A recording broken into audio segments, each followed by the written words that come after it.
Yo lo primero que destacaría no son cuestiones que están sucediendo en Cataluña, sino que están sucediendo en nuestro territorio, en Aragón, que es la dificultad precisamente para sentarse a hablar y debatir de esta cuestión, de la cuestión nacional en el Estado español, una cuestión inconclusa, no de ahora, sino que viene de hace décadas. Y la dificultad incluso para que administraciones públicas como el propio Ayuntamiento de Huesca cedan, como debería ser su obligación, espacios públicos para que la ciudadanía de Huesca pudiera haber, seguramente de una forma más cómoda, haber seguido este debate. Digo que es lo primero que queremos denunciar, pero que no solo ocurre aquí.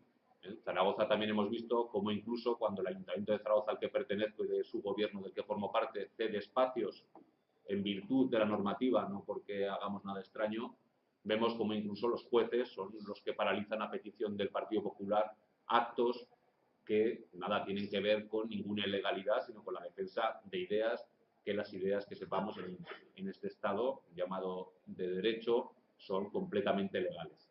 Una vez dicho esto, para no perderme en este asunto, yo pertenezco a Zaragoza en Común, soy concejal del Ayuntamiento de Zaragoza, es una fuerza plural y no es un decir, todo el mundo dice que sus organizaciones son plurales, Zaragoza en Común lo es, porque hay compañeros con distintas identidades nacionales, con distintas propuestas ideológicas, hay muchos partidos representados, Izquierda Unida, Podemos, Puyalón, Equo, podría seguir algunos más que igual no conocéis. También hay mucha gente que no pertenece a ninguna organización, pero desde esa pluralidad hemos sido capaces este viernes de ponernos de acuerdo en una declaración política que es muy clara, sobre todo en la defensa de los derechos democráticos nacionales y de los derechos democráticos fundamentales.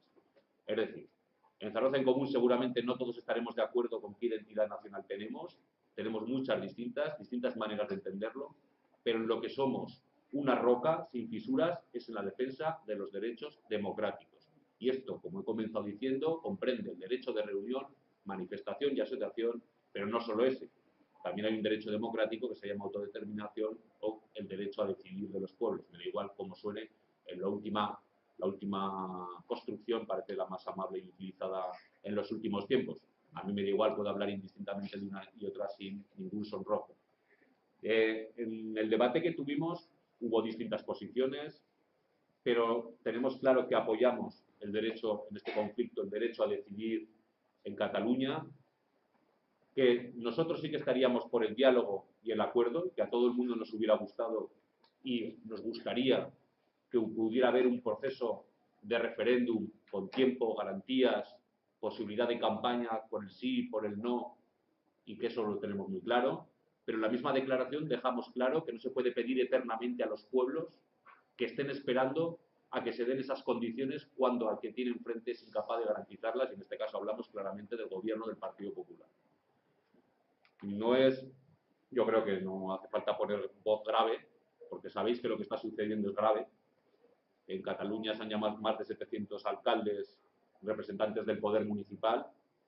Lo primero que hay que denunciar es que en toda esta ola de represión administrativa, de momento, y judicial, de momento, lo primero que se está viendo afectado es la autonomía municipal, la autonomía de los propios ayuntamientos, lo primero que queremos denunciar y que vemos con preocupación. No solo en Cataluña, sino que, como estamos viendo en el resto del país, se nos dice qué actos y no podemos hacer, qué opiniones y no podemos expresar. Pero en Cataluña han ocurrido cosas muy graves, como decía, 700 alcaldes llamados a declarar, investigados, ya sabéis que esto antes se llamaba imputados, llamados a declarar. Hemos visto cómo se entraban imrentas persiguiendo papeletas, persiguiendo carteles.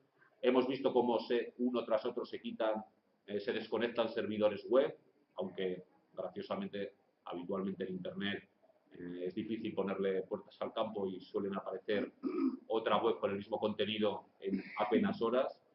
Hemos visto todo tipo de entradas en locales, incluso en sedes del propio gobierno catalán, incluso cómo se detienen altos cargos del gobierno de Cataluña. Y desde luego para nosotros esto es una cuestión grave y sobre todo sienta precedentes importantes. Estamos viendo con preocupación también cómo la respuesta que está dando el Estado español, fomentado lógicamente por su gobierno, es enviar miles de efectivos policiales en estos momentos a Cataluña para, me imagino que no se mandan para dialogar ni para haber un proceso de diálogo que se pudiera dar una salida política y democrática a este conflicto, sino que muchos nos tememos que esto puede terminar el día 1 de octubre en una posible represión de los movimientos sociales, de los movimientos nacionales que en estos momentos están cometiendo en Cataluña. Bueno, esto es la posición de Zaragoza en Común, que es abierta. Yo, por no enrollarme más, ahora sí que voy a decir cuestiones que responden a mi única y entera responsabilidad. No es porque voy a decir nada grave, pero esto es lo que Zaragoza en Común. Pero yo con este tema sí que destacaría que tenemos que comprender que no es ninguna chorrada lo que estamos jugando, que la derrota de lo que se está viviendo en Cataluña, aunque a algunos compañeros desde la izquierda les cueste entenderlo, será una derrota para el conjunto de la izquierda y de los derechos democráticos en el conjunto del país, que como ya hemos aprendido en épocas anteriores, todas las leyes especiales, normas especiales de control estatal que se pongan en marcha en Cataluña, tarde o temprano, como estamos experimentando ya, tarde o temprano son días, horas, los vamos a experimentar en el resto del Estado, que ya hemos experimentado esta fuerza del Estado durante estos últimos años. También ahí veo gente mayor que podría hablar mucho más, pero hablo generacionalmente, ¿no? Desde el 15M a esta parte ya hemos experimentado en buena parte cómo el Estado responde a nuestras movilizaciones pacíficas, cómo responde a la desobediencia civil, a la ocupación de los espacios públicos. Nos sentimos hermanos de lo que estamos viendo en las luchas hoy en Cataluña. No dista mucho la distancia entre las imágenes disolviendo, ¿os acordáis?, en Plaza Cataluña cuando desalojaron en aquel 15M. Y yo sí que quería a nivel personal intervenir en este sentido. Debemos comprender, porque hay un mensaje muy equivocado, en mi opinión, y esto es una cosa que dejo para el debate, en mi opinión, cuando hay gente que confunde al Puigdemont o peor con Puyol. Eso sería como si a los que estamos aquí presentes nos insultaran diciéndonos que somos Rajoy, o que somos Aznar, o que somos esa cuerda. Es decir, lo primer error que se está planteando es el visibilizar a los pueblos solo por sus gobiernos y solo por los intereses que defienden sus gobiernos, cuando lo que hoy está ocurriendo en Cataluña va más allá de las intenciones que pueda tener Puigdemont, el gobierno catalán o cualquier organización política y social. Los pueblos, cuando entran en la lucha, en un proceso como el que se está viviendo, no responden únicamente a los criterios desde arriba, y desmentir que esto sea, como se dice para desacreditar este conflicto, que sea un conflicto dirigido por la derecha. Aquí intervienen muchos actores. Yo siempre pongo un ejemplo. Todos estaremos de acuerdo, o yo por lo menos lo estoy, espero que lo compartáis, en la lucha también nacional del pueblo palestino por su derecho a crear un Estado. Bueno, pues no todos los que forman parte de Al-Fatah o de otras organizaciones palestinas son todos de clase trabajadora o de los sectores populares. En las organizaciones nacionalistas palestinas forma parte todo el pueblo. Y en Cataluña es lo mismo. Pero pensar que toda la gente que hoy está en la calle defendiendo los derechos democráticos está dirigida por la antigua Convergencia y Unió es no entender nada. Y no haber entendido que la derecha catalana está en descomposición y que hoy no es hegemónica ni en Cataluña, ni siquiera dentro del bloque que está pidiendo los derechos democráticos, es no entender nada. Y que la izquierda, tanto catalana como el conjunto del país, deberíamos tener la audacia y la valentía política para ponernos al frente de este proceso, aprovecharlo y poner contra las cuerdas el régimen del 78. Porque el enemigo es el mismo, tanto para el pueblo catalán como para el pueblo aragonés o el resto de pueblos que formamos este Estado. Y por terminar, yo sí que creo, y esto digo que es mi opinión, porque Zaragoza en Común es plural y hay compañeros con otras posiciones, yo sí que creo en la unidad de los pueblos del Estado español, pero solo creo en ella si es libre y voluntaria. Yo no creo en las uniones a la fuerza. Y yo claro que quiero construir con el pueblo catalán una sociedad distinta y que luchemos juntos contra la derecha catalana y española.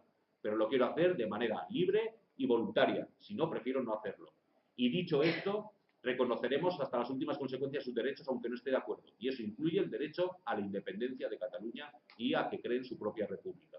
Y el único culpable, en todo caso, el único culpable de dar un barniz democrático a la derecha catalana es el nacionalismo español. Y esto ya lo hemos visto en otras ocasiones, como el que os habla, que también es militante de otra organización. Acudimos, por ejemplo, a lo de Nizarra, algunos se acordará. También nos acusaron de lo mismo. Quien daba entonces un barniz democrático al Partido Nacionalista Vasco, precisamente eran los que reprimían las posibilidades de ese proceso que se abría con Nizarra. Lo dejo aquí, que ya me he extendido demasiado, y dejo al resto de poner.